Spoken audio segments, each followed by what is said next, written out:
¿Querés saber cómo el neoliberalismo cada vez gana más y más y más poder en el mundo? Nosotros te lo contamos.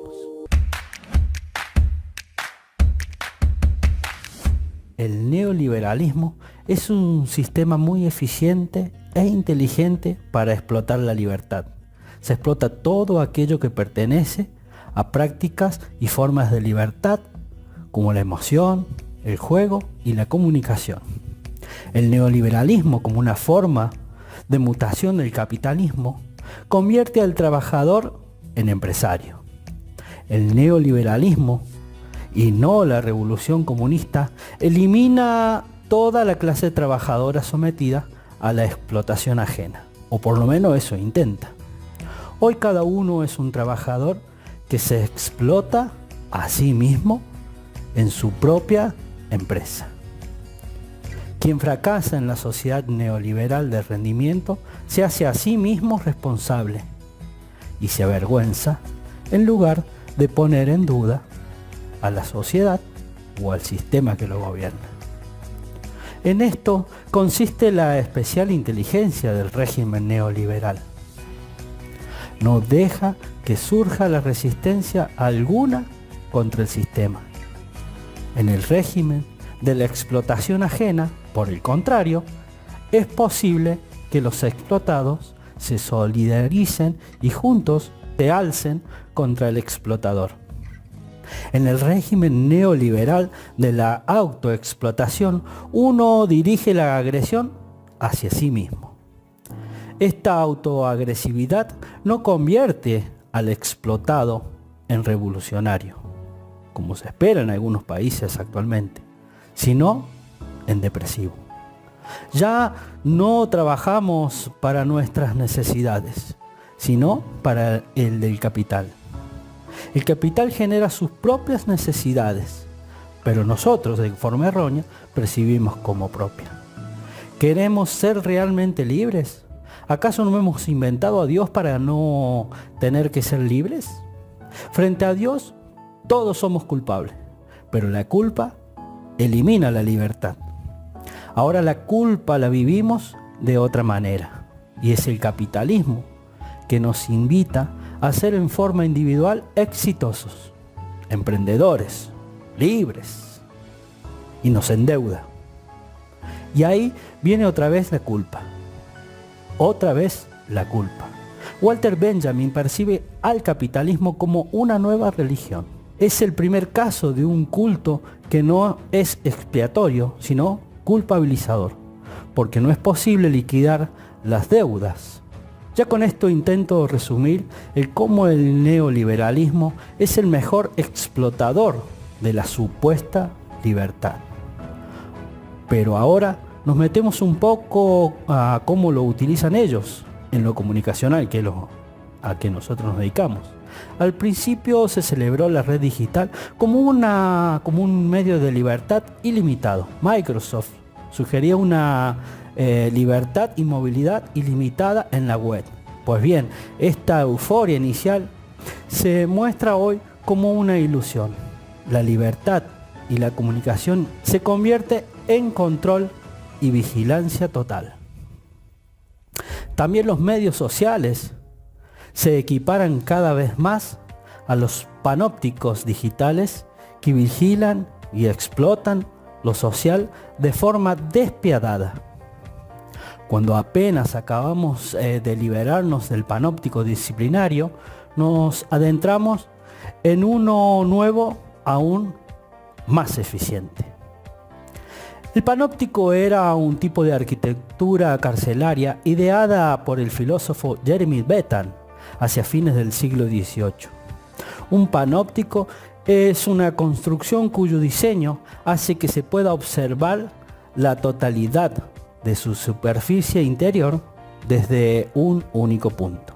La clave del panóptico radica en que, como los reclusos no podían saber en qué momento estaban observados por el vigilador o por el guardia, a los reclusos del panóptico benthamiano se los aislaba con fines disciplinarios y no se les permitía hablar entre ellos. sentían como un poder inactivo regía sobre ellos. Un poder oculto, silencioso, pero permanente.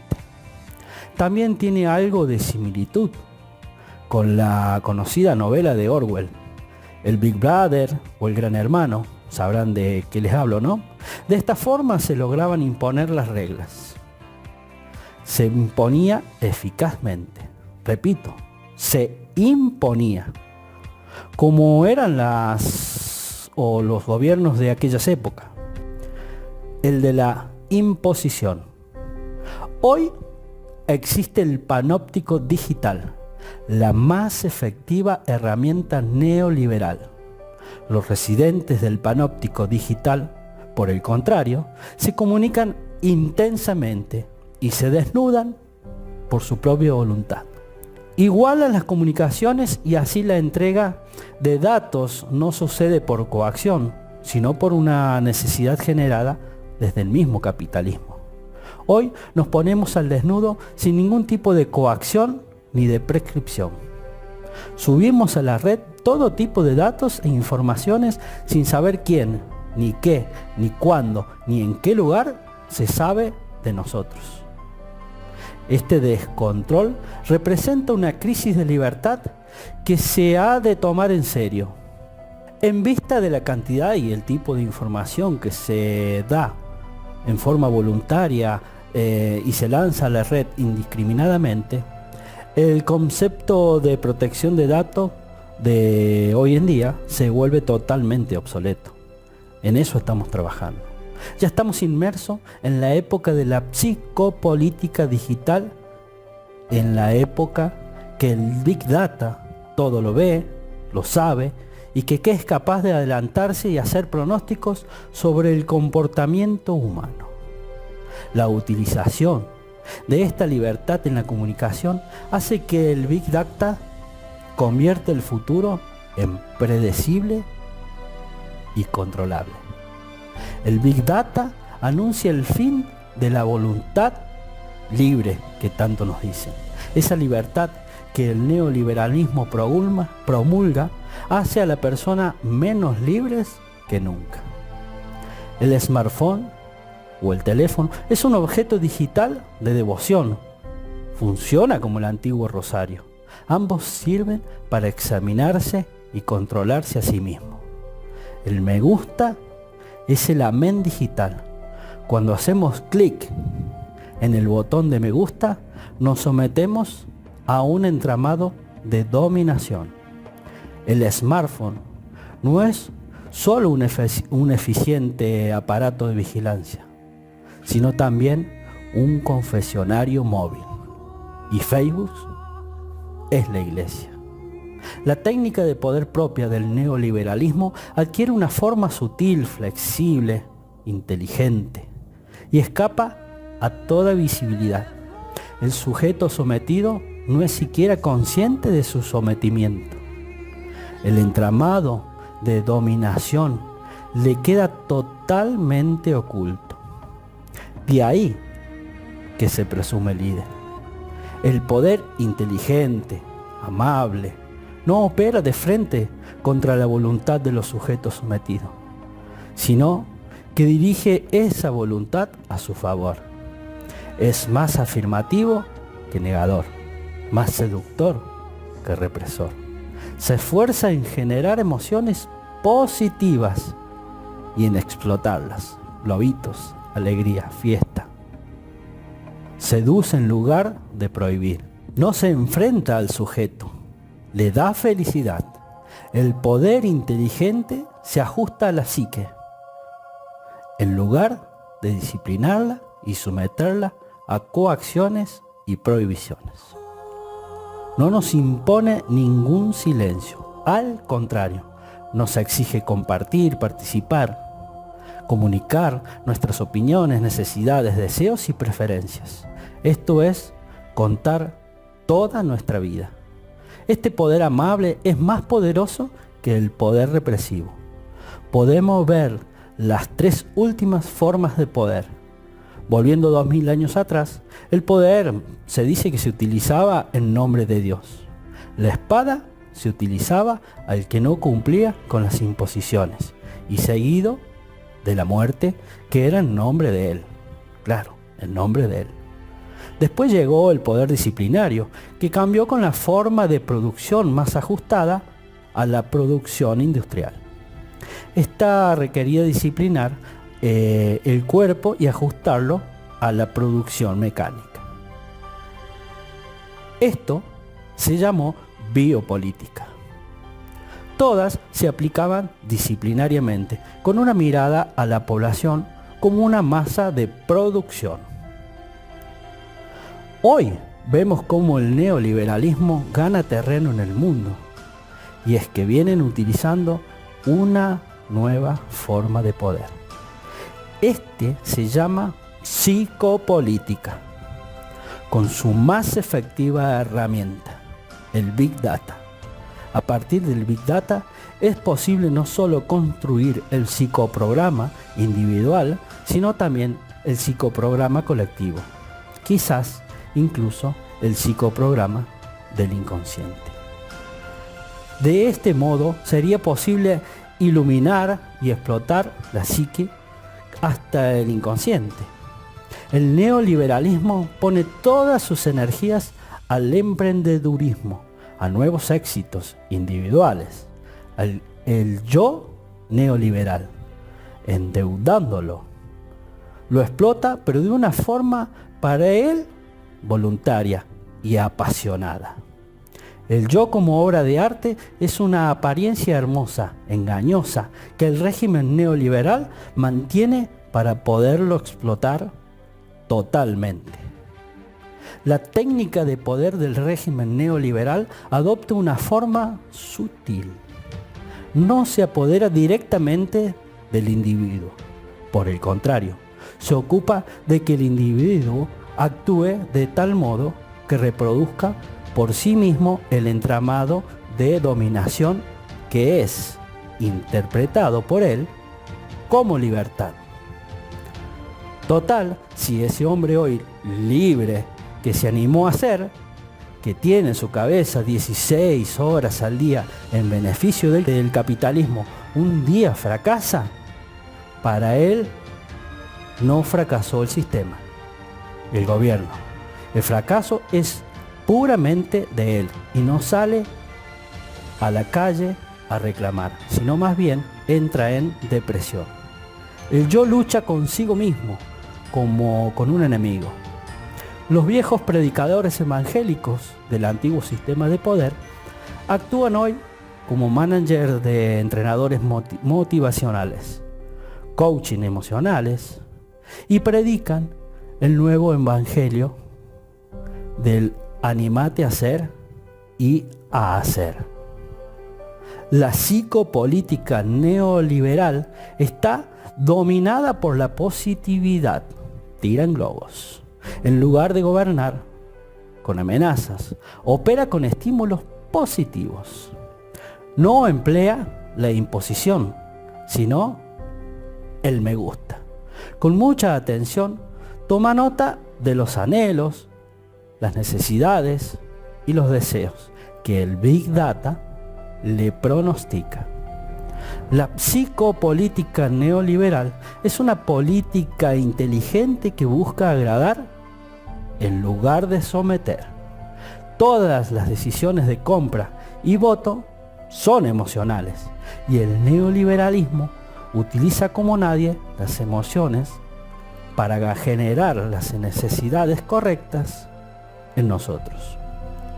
Hoy no consumimos o votamos cosas, sino más bien emociones. Un nuevo horizonte que despierta, una mañana nueva, un sol que se asoma, esperanza, un puente que te acerca, una huella que florece, las manos que se aprietan fuerte.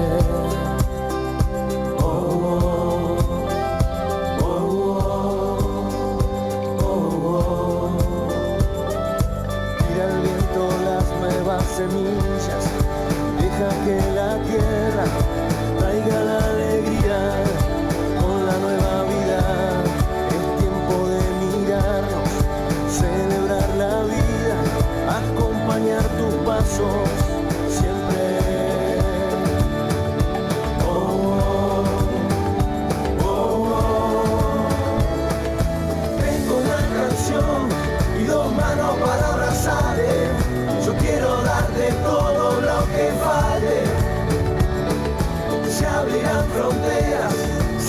izarán banderas e em cada rincón estoy con vos. Forte meu coração pra mudar a minha nação, pela família, pela paz, com esperança e união. Eu quero um novo rumo e eu não tô sozinho. Para um Brasil mais forte, só há esse caminho. Muda Brasil, muda Brasil, muda de verdade. Bolsonaro com amor e com coragem. Bolsonaro, muda Brasil, muda Brasil, muda de verdade. Bolsonaro com amor e com coragem. Eu quero um Brasil livre, eu olho pro futuro. Eu quero ver meus filhos num país mais seguro. A nova ordem é mudança. Vai Brasil, tá na nossa mão. Sou Bolsonaro pra mudar nossa nação. Ahora, ¿querés saber cómo lo hacen? Nosotros te lo vamos a contar.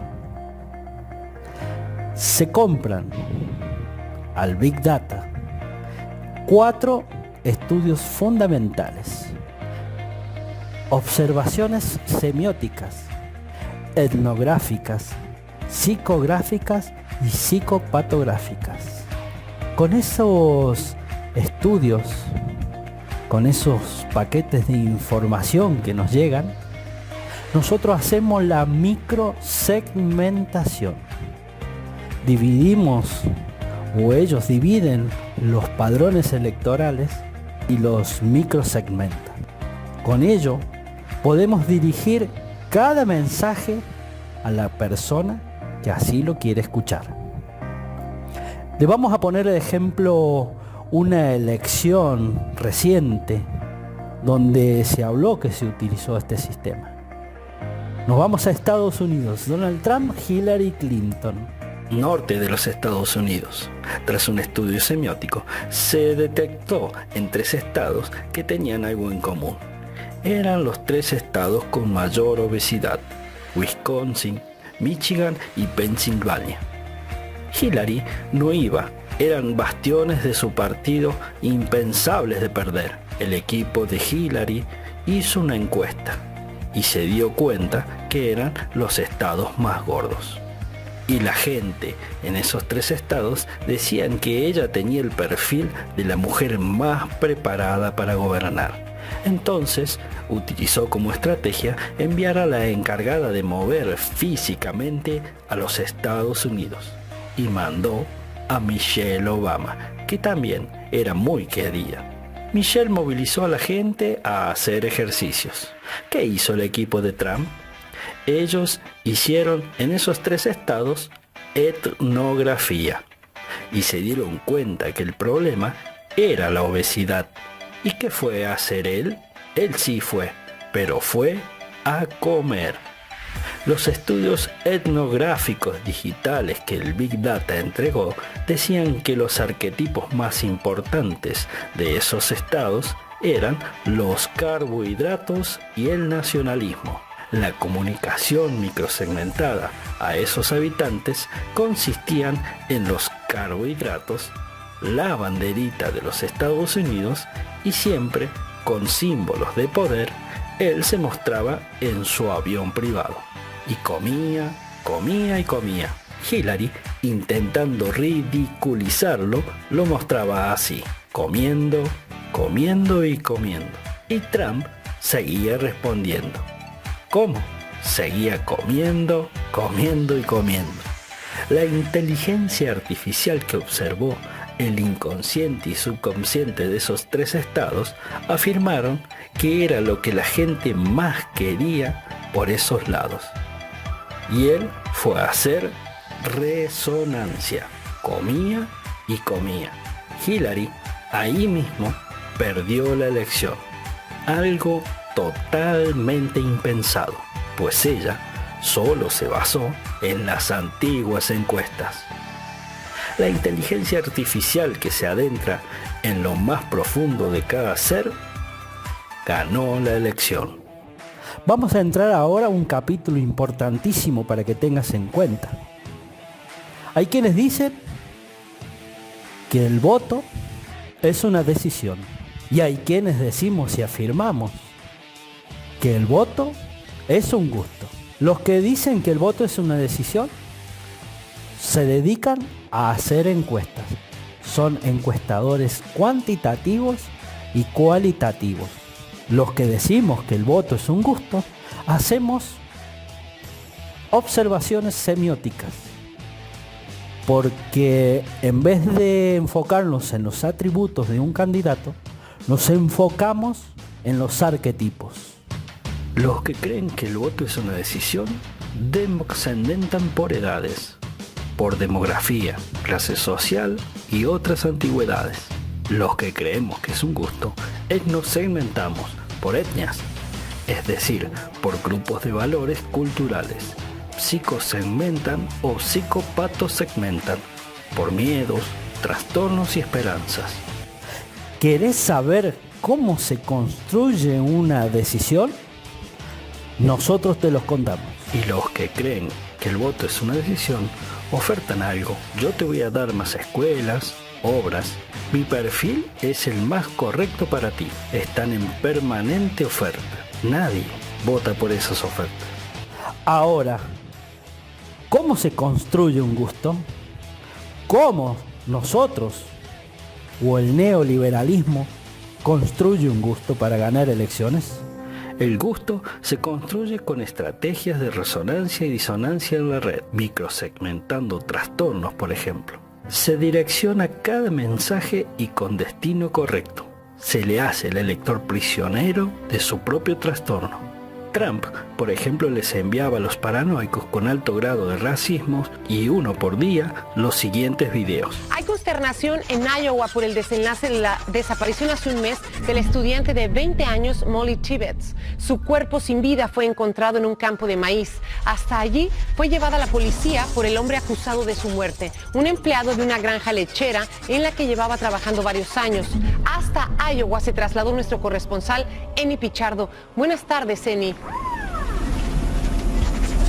Gracias, Felicidad, muy buenas tardes. Pues en este momento vamos en dirección a Iowa, específicamente a la zona de Brooklyn. Es la zona rural que ha quedado conmocionada tras el brutal secuestro y asesinato de la joven universitaria Molly Tibbetts, de 20 años de edad, quien fue vista por última vez el pasado 18 de julio.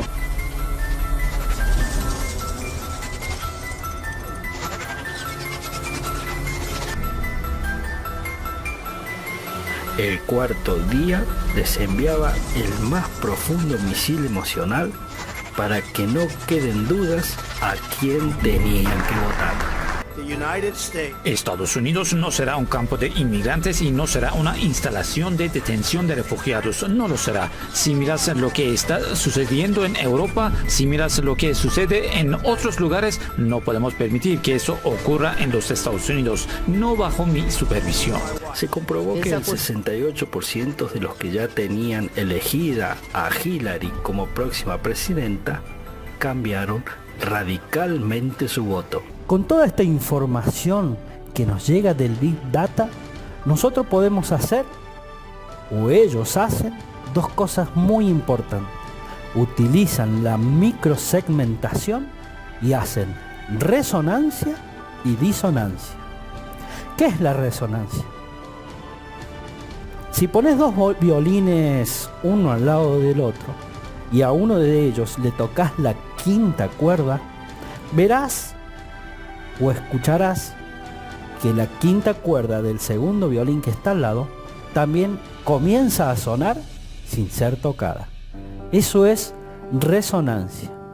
La resonancia vibra, la vibración de un violín hace que la vibración del otro violín sea igual. Lo mismo pasa con el electorado y el candidato. Cuando necesitas hacer resonancia, tenés que resonar a la frecuencia que resuenen ellos. Y así se hace. Una vez que tenemos el mensaje correspondiente para cada sector microsegmentado, allá vamos. Vamos a utilizar las redes sociales para llegar de una forma efectiva, pero hay cuestiones que tener en cuenta.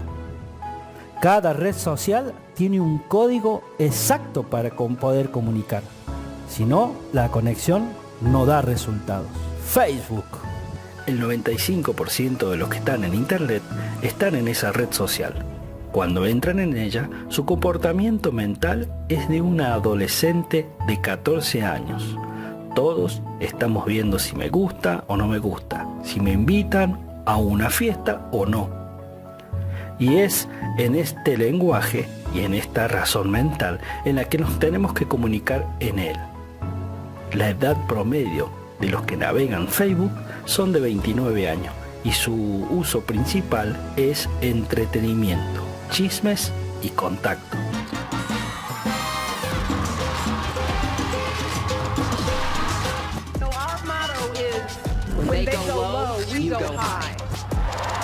El reto es encontrar trucos que llamen la atención de la audiencia.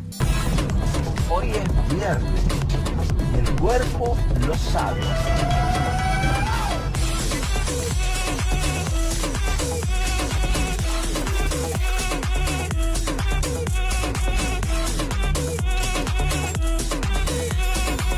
Algunos de ellos los hemos hecho nosotros y la penetración fue ilimitada. Por ejemplo, uno de ellos fue el 6º video viral más visto del 2017 en Argentina.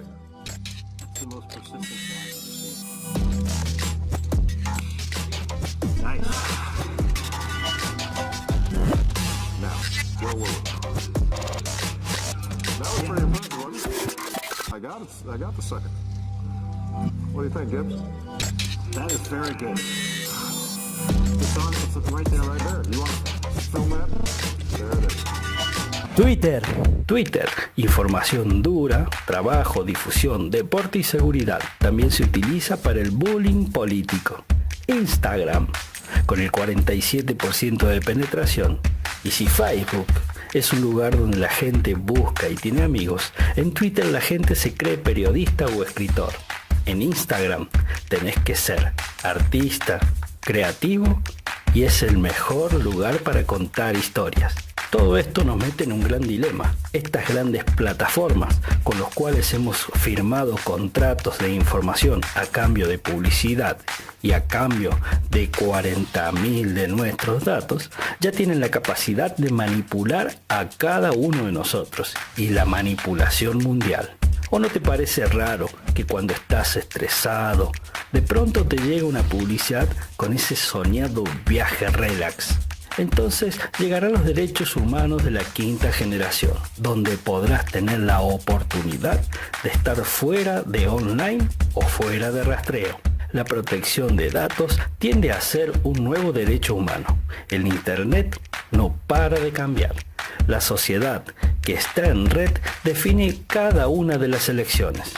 Más del 60% del padrón está conectada y el inconsciente y subconsciente de cada uno de nosotros está totalmente al desnudo. Vámonos, hagamos un viaje al 2035. Esto encontrarás. El Big Data ya será historia. Viene la era del Thick Data. 2035. Thick Data es acerca de lo que piensas y mientes. Encontraremos la biotecnología. La biotecnología ya está en marcha. El hombre biónico. Ya hay más personas que tienen máquina dentro y cada vez más tendremos nanorobots dentro de nuestro ayudándonos a vivir. Pero le informarán de nosotros mismos como nadie al Big Data o al Fit Data. Viviremos el tiempo real de las cosas. El tiempo real. Sabremos cuando llegaste a un lugar y además sabremos si tiene el azúcar baja o qué dieta específica estás llevando. Y así también el lugar real. Y así funcionará. Sabremos Cuando llegaste a una tienda específica y como sabemos tu perfil de vestimenta, te enviaremos la oferta con la prenda indicada y te diremos en qué perchero está. Entraremos en el mundo de la pauta simbiótica. Es cuando un organismo ajeno entiende a otro. La publicidad va a cambiar. Va a ser hecha a la medida de nosotros en exclusiva y por robots. Ya existe y cada vez es más furor el Internet de las cosas. Y de esto se trata. Es cuando el foco de tu casa se está por quemar y este le avisará automáticamente a la ferretería para que ella te mande uno a tu domicilio. Ahora bien, ya sabemos cómo el neoliberalismo cada vez más ocupa más lugar en los espacios de poder. Ya escuchamos cuáles son sus nuevas formas. ¿Querés que te diga quiénes van a ganar las próximas elecciones? Las ganará aquel que sepa hacer los estudios científicos previos que realmente son necesarios y corresponden a los tiempos de hoy. El que tenga la causa justa y que esa causa logre construir ejércitos. El que tenga en claro que la clave es primero significar antes que ser. El que pueda demostrarle a su pueblo que es capaz de ser el principal líder de esa causa. La próxima elección la ganará aquel que sepa segmentar y microsegmentar el padrón electoral. La próxima elección la ganará ese que sepa hacer la mejor resonancia y quien aplique sin pudor la disonancia. Ganará aquel que tenga muy claro cómo utilizar Facebook. Ganará aquel que tenga claro la naturaleza de esa red social y que utilice la forma de comunicación correcta en él. Ganará aquel el que sea un periodista en Twitter y también un escritor. Obtendrá un triunfo aquel que en Instagram sea un verdadero artista y cuente la mejor historia. El que tenga en claro que comunicarse en una red social es comunicarse con mentes adolescentes. El que en su mensaje sea comprensible, creíble y memorable. Ganará aquel que tenga en claro que el voto es un gusto y no una decisión. Las próximas elecciones las ganará aquel que gane la guerra de las emociones. Muchísimas gracias.